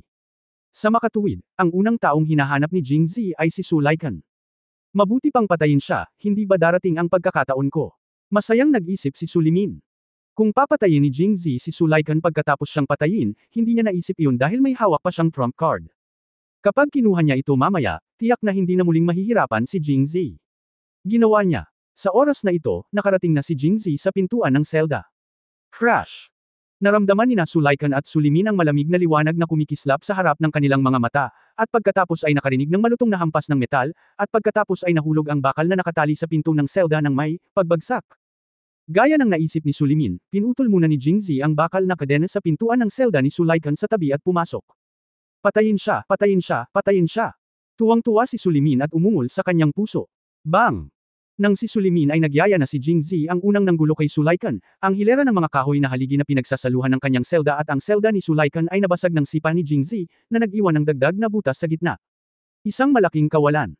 Ang gayong makapal na log na may patong na wax sa labas ay nakatayo dito sa loob ng maraming taon. Ito ay kasing tigas ng pader ng lungsod. Maaari itong masira sa pamamagitan ng isang sipa. Anong klaseng lakas ito? Kung ang mga ordinaryong tao ay makakatanggap ng ganoong sipa, malamang matagal na silang mamatay. Halika dito at tumayo kasama siya. Habang si Sulimin ay nagpaplano sa kanyang isipan, malamig na sinabi ni Jingxi, at mabilis na tumakbo si Sulimin at tumayo kasama ang nanginginig na Sulaikan. Kapag nakita niyo akong dalawa, wala ka bang gustong sabihin? Nakatayo doon ang dalawa na parang mga pipi, walang sabi-sabi. Paano pa rin sila magkakaroon ng parehong ugali at tapang tulad noong sila ay mga prinsipe? Matapos uminom ng ganito si Jingxi, nanghina ang mga binti ni Sulaikan at hindi na siya makahawak pa, kaya lumuhad siya sa lupa. President Jing, nagkamali ako, mangyaring iligtas ang aking buhay. Pagkatapos ay hinawakan niya ang lupa gamit ang dalawang kamay, at hinampas si Jingxi sa kanyang ulo, hindi tulad ng isang emperador, ngunit tulad ng isang karaniwang tao na nakilala ang emperador. Nagkamali ka ba? Ngayon alam mo na mali ka. Nakita ni Jingxi na ang dating mataas ang loob at magiliw na prinsipe ay nasa ganoong kalagayan na ngayon. Wala siyang anumang simpatiya o awa, ngunit nakakaramdam lamang siya ng kaawa-awa at nakakainis. Hindi gaanong nagsalita si Sulaikan at patuloy na nakayuko. Lalong nakaramdam ng paghamak si Jingxi nang makita niya ito. Noong plano mong patayin ang yumaong emperador, alam mo bang mali ka? Noong nakipagsanib puwersa ka kina Nan Qi at Sumuyo, alam mo bang mali ka? Alam mo ba na ang mga pagkakamaling nagawa mo ay papatayin ka ng ilang beses? Pagkatapos ay itinaas ni Sulaikan ang kanyang ulo. Halika, na may malungkot na hitsura sa kanyang mukha, President Jing, hindi mo naaalala ang mga kontrabida? Maaari mo bang iligtas ang aking buhay? Bakit? Ang ilang mga tao ay magiging walang awa kapag nakikitungo sila sa iyo, ngunit kapag nakikitungo ka sa kanila, sila ay magsisimulang magkunwaring mahina muli. Nakakadiri talaga ang mukha ng ganitong klaseng tao. President Jing, kahit na marami akong nagawang mali, wala akong ginawang masama kay Jingzi, tama ba? Dahil ako ang nagtagumpay sa trono, nag-aalala ako na baka magdulot ng banta si Haring Jin sa babae ni Pangulong Jing kapag pumasok siya sa lungsod, kaya pumayag ako sa basbas. Shiren, Yu Xiangrong at iba pa ay pumunta sa timog sa Jiangling. Pagkatapos ng lahat, medyo nagpapasalamat si Jingzi sa mga aksyon ni Sulaikan. Siyempre, kung hindi niya ginawa ito, hindi na siya magsasalita ng isa pang salita ngayon ni Jingzi, matagal na niya itong sinaksak hanggang mamatay. Okay, ililigtas ko ang iyong buhay. Tumango si Jingzi at seryosong sinabi. Salamat, salamat President Jing sa hindi mo pagpatay sa akin. Patuloy na yumuko si Sulaikan, pakiramdam na siya ay muling isinilang. Si Sulimin sa tabi niya ay medyo nalilito. Ganoon na ba kadaling kausap si Jingzi ngayon? Hayaan mo na lang si Sulaikan. Ano ang dapat niyang gawin? Nang nahihirapan si Sulimin, sumimangot si Jingzi at sinabing, sinong nagsabing hindi kita papatayin? Nanlaki ang mga mata ni Sulaikan, President Jing. Hindi ba niya sinabi na ililigtas niya ang buhay ko? Oo, sabi ko ililibre ko ang buhay mo, pero hindi ko sinabing hindi kita papatayin. Naramdaman ni Sulaikan na hindi niya kayang makipagsabayan sa iniisip ni Jingzi. Hindi ba ibig sabihin ng pagligtas sa iyong buhay ay hindi ka patayin? Sa oras na ito, nagpatuloy si Jingzi, hindi mo ba pinakinggan ang sinabi ko, ilang beses ka nang pinatay dahil sa mga pagkakamaling nagawa mo?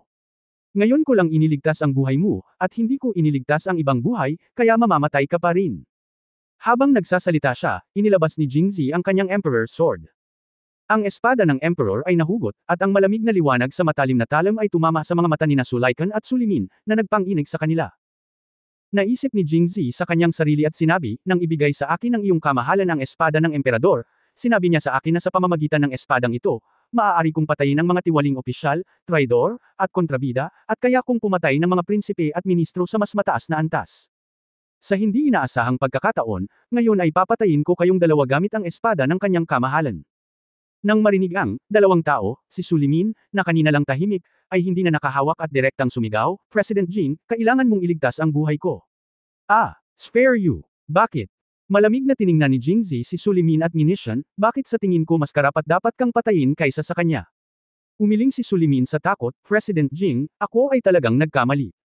Ideya man ni Sulaikan na patayin ang aking ama o makipagsabwatan sa hari ng Jin, ginamit lang niya ako. President Jing, isipin mo na lang, siya ang imperial brother ko noon. At pagkatapos ay naging emperador siya. How dare I didn't listen to what he said? Pwede bang hindi ako makinig? Tumawa si Jingzi matapos marinig ang mga salita ni Sulimin, iniisip na ang mag-asawa ay nasa iisang kagubatan. Nagkakagulo sila.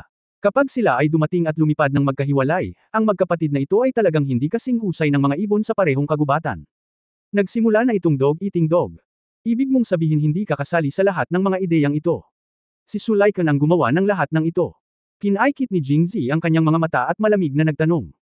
Kabanata 1240. Baka hindi ka naniniwala, pero yun ang totoo. Sabi ni Sulimin na may malungkot na mukha. Utot ka. Sa oras na ito, sumigaw si Sulaikan ng naghisteryoso.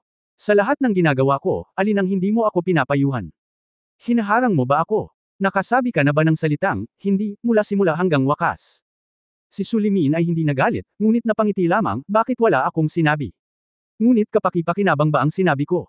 Hindi ka nakikinig. Sa oras na ito, maaari lamang itapon ni Sulimin ang lahat ng uri ng tae sa ulo ni Sulaikan. Pagkatapos ng lahat, si Jingzi ay wala doon sa oras na iyon. Anyway, kung ano man ang sinabi niya. Kahit hindi siya paniwalaan ni Zi, hindi siya maniniwala kay Sulaikan, di ba? Hanggat si Jingzi ay malabo sa kanyang isipan, ang layunin ni Sulimin ay makakamit, dahil mayroon pa rin siyang nakakapagligtas buhay na alindog na walang silbi. Utot ka, umutot ka. Sa oras na ito, dahil sa kanyang matinding galit, si Sulaikan ay hindi makabuo ng anumang mabisang salita. Pagkatapos magbitaw ng dalawang sunod-sunod na pagmumura, tumalikod siya at sumugod kay Sulimin. Sa isang iglap, nakikipagbuno ang dalawa sa loob ng selda, at sila ay nag-aaway ng husto, na nagsusuntok sa laman. Bang! Bang! Hindi ito ang tunog ng dalawang taong nag-aaway, ngunit ang tunog ni Jingzi na nanunood sa kanila na nag-aaway at hindi maiwasang sipin ng isa sa kanila. Maiintindihan din na hindi sila Lian Jiazi kung tutuusin. Matapos ang mahabang pakikipaglaban, hindi ito kasing hirap ng sipa ni Jingzi. Matapos ang dalawang sipa ay agad na naghiwalay ang dalawa. Ngumisi si Jingzi at sinabing, aawayin ka namin kapag nasa ilalim kami ng lupa. Huwag kang mag-away sa harap ng aking mga mata. Sa narinig nilang dalawa ay lalo silang kinabahan. Kinasusuklaman ni Sulaikan si Sulimin ngayon. Ayaw mamatay ni Sulimin. Ito ay naiintindihan. Pagkatapos ng lahat ng tao ay gustong mabuhay, ngunit si Sulimin ay patuloy na nagsisikap na ibenta siya para lamang manatiling buhay. Ito ay hindi mabata. Kaya direktang ibinalita ni Sulaikan ang balita, President Jing, dapat patayin si Sulimin dahil sa pagkain sa loob at labas. Oh, mukhang curious si Jingzi. Mabilis na sinabi ni Sulaikan, sa totoo lang, pagkatapos na salakayin ng hari ng Jin at ng Southern Qiang Jingzhou, gusto kong gamitin ang King of Jin at ang Western Xinjiang Heavy Cavalry Regiment para salakayin ang Southern Qi. Sa ganitong paraan, parehong matatalo ang Southern Qi at ang hari ng Jin, na hindi makakabuti para sa atin, mga tao ng Dan. Magandang balita ba ito? Sa oras na ito, labis na itinaas ni Sulaikan ang kanyang posisyon at imahe, at pagkatapos ay binago ang paksa, sino ang nakakaalam na si Sulimin ay isang taksil na nanloko sa lahat. Ang balita ay sinabi kay Nanchi, na nagbigay kay Nanchi ng isang paborebleng sitwasyon sa pag-atake sa Jingzhou. Kung magpapatuloy ang sitwasyong ito, ang Angguo ay magiging isang basal na estado ng Nanchi. Mabubuhay kaya ni Pangulong Jing ang gayong taksil? Umutot siya. Sa pagkakataong ito, sinabi ni Sulimin ang parehong bagay bilang Sulaikan. Madali din itong intindihin. Ngayon silang dalawa na lang. Masasabing tama ang publiko at tama ang biyenan. Kahit anong sabihin ng kabilang partido, ayaw lang umamin. Pagkatapos ng lahat, walang paraan upang mapatunayan ang kanilang sinabi. Para kay Jingzi, maaari niyang piliin na paniwalaan silang lahat, o maaari niyang piliin na huwag paniwalaan silang lahat. Maniwala ka man o hindi, nasa kanya na ang lahat. Sa oras na ito, handa na si Sulimin na gumawa ng malaking hakbang. President Jing, ang sinabi ni Sulaikan kanina tungkol sa pagpapalam kay Zhou Shiren at sa iba pa kay Jiang Ling ay hindi niya intensyon. Huli na nang malaman niya ang tungkol dito, at pinagsisisihan pa rin niya ito. Utot ka. Namula si Sulaikan at tumangging aminin ito. Para bang inaasahan niyang hindi niya ito aaminin, nagpatuloy si Sulimin, paano ang pamilya Zhou at ang pamilya Yu? Paano mo ito ipapaliwanag? Natahimik si Sulaikan. Hindi niya inaasahan na talagang manggugulo si Sulimin sa kanya dito. Iniisip ko kung paano lutisin ang bagay na ito. Matapos marinig ito, nagdilim ang mukha ni Jingzi, ano ang nangyayari? President Jing, kahapon lang, nag-alala si Sulaikan na handa kang salakayin ang Jingzhou. Kung matatalo ang hari ng Jin, ikaw ang unang sasalakay sa Jingzhou pagkatapos makapasok sa lungsod. Ang unang bagay ay ang pag-atake kay Nanchi. At natakot si Sulaikan na ang Southern Qingxi Army ay walang kalaban-laban para sa iyo, kaya hiniling niya sa akin na ipadala ang lahat ng pamilya Zhou at mga miyembro ng pamilya Yu sa Nanchi, at hayaan silang gamitin ang mga ito bilang mga hostage para pagbabantaan ka. Utot ka. Pagkatapos ay halatang inaresto mo mismo ang tao at ipinadala siya sa Nanchi. Isa kang aso ng Nanchi. Nakipagsabuatan ka kay Nanchi at gusto mo pa akong iframe. Naisip ito ni Sulaikan. Anyway, wala nang iba ng pag-usapan nilang dalawa. Nandoon ang mga tao, at si Sulimin ang nagpadala ng pamilya Yu at mga miyembro ng pamilya Zhou palabas ng lungsod. Pumunta si Jingzi sa pader ng lungsod upang maghanap ng isang random na sundalo at nagtanong. Ang sagot ay si Sulimin. Mapapatay lang siya noon. Masayang nag-iisip si Sulaikan. Ngunit tila hindi natakot si Sulimin at sinabing, oh, ako mismo ang nakipagsabuatan kay Nanchi. Kung gayon paano mo nalaman ang tungkol dito? Ito. Hindi inaasahan ni Sulaikan na magtatanong pa si Sulimin. Natigilan siya sandali bago siya nag-alinlangan, ito ay dahil. Sinabi sa akin ng mga sundalong nagbabantay sa lungsod. Sigurado ka bang nalaman mo ang tungkol dito sa mga kawal na nagbabantay sa lungsod, at hindi sa iniutos mo sa akin? Iyan ang sinabi sa akin ng mga sundalong nagbabantay sa lungsod. Tila naririto si Sulaikan nakaramdam siya ng tiwala, kung ayaw maniwala ni President Jing, tawagan lang ang mga sundalong naka-duty kagabi para tanungin kung nagpadala ba si Sulimin ng isang tao para ipadala ang pamilya Zhou at ang pamilya Yu sa labas ng lungsod kagabi. Haha, ako paano kung hindi umalis ng lungsod ang pamilya Zhou at ang pamilya Yu? Ano? Paano ito posible? Nagulat si Sulaikan matapos marinig ang sinabi ni Sulimin. Haha, kagabi hiniling mo sa akin na ipadala ang lahat ng pamilya Zhou at miyembro ng pamilya Yu sa Nangqi, ngunit naramdaman kong hindi nararapat. Nag-away ang dalawang bansa, bakit natin gagawing hostage ang mga sibilyan? Kaya palihim kong pinapanta ang lahat ng miyembro ng pamilya Zhou at mga miyembro ng pamilya Yu halika sa bahay ko manirahan. Kung hindi naniniwala si President Jing, maaari kang pumunta at tingnan. Pagkatapos ay tumingin siya kay Sulaikan, hindi ba't sinabi mo lang na alam mo ang tungkol dito sa pamamagitan ng mga sundalong nagbabantay sa lungsod? Hindi mo ba naisip na kabalintunaan na hindi ka nagpadala ng sinuman sa labas ng lungsod? Ikaw, hindi pinangarap ni Sulaikan na gagawin ni Sulimin ang ganoong bagay. Kagabi, siya pa rin ang emperador ng Angwo. How dare Su Limin suin his orders? Ngunit humagalpak ng tawa si Su Limin. Ang kanyang trump card ay upang harapin ang sitwasyon ngayon. Ngayong naglaro na siya ng kanyang trump card, hindi lang si Sulaikan ang mamamatay, ngunit magkakaroon din siya ng pagkakataong mabuhay para sa kanyang sarili. Ano pa ang sasabihin mo? Matapos marinig ito, alam na ni Jingzi ang katotohanan. Sa totoo lang, ang pinakaayaw niya ay ang mga taong kumukuha ng mga tao bilang hostage. Kung gusto nilang lumaban, lalaban sila. Kung gusto nilang pumatay, papatayin nila. Ano ang pagkuha ng mga tao bilang hostage? At ngayong mapapaalis na ni Sulaikan ang mga taong kamag-anak niya, tulad ng pamilya Zhu at pamilya Yu, may isip na kung hindi umalis sina Zhou Xining, Yu Xiangrong at iba pa, tiyak na papaalisin sila ni Sulaikan ng walang pag-aalinlangan. Pumunta sa Nangqi. Hindi niya inaasahan na si Sulaikan, na mukhang matikas, magaan, at mapagkawang-gawa, ay magiging napakasama sa kanyang puso. Ang mga ganyang tao ay nararapat na mamatay. Gatlang M. End of this chapter. For more updates, click on the notification bell.